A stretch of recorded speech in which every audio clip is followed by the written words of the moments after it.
James Randi unfortunately passed away this week.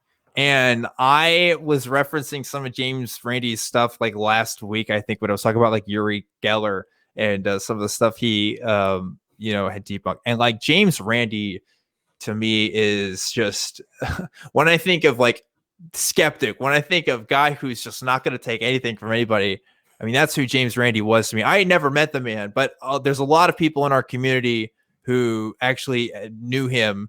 And I've heard nothing but great things. And I'm really sorry that he had to pass.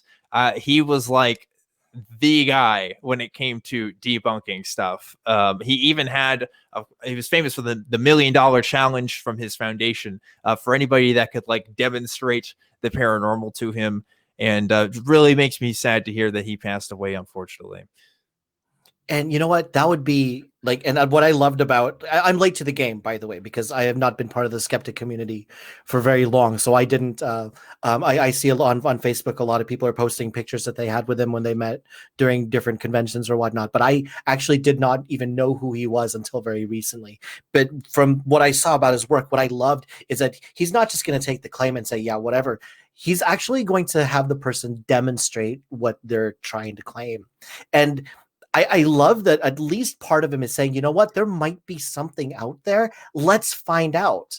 And he's willing to put money where his mouth is and says, if you can actually demonstrate this and we can show that it's not, if we can't find a way to debunk it, okay, we have something to investigate. If I could have my place within the atheist community, it would be that. Let's take what's out there and actually figure out what's true. I love that about him. Yeah, it's funny because there's a lot of atheist magicians out there, and James Randi kind of joins in that tradition. Actually, of course, Matt Dillahunty, another host here at the ACA, also does magic, and he showed me some tricks. But I think it's just because if you are a magician, like everything you do on stage is calculated. Right. Like you know every single thing that you're doing up there because you've practiced this trick in front of the mirror like 1,000 times. And that's probably where that skepticism kind of comes from, because if you're watching other magicians, that there's these tricks out there.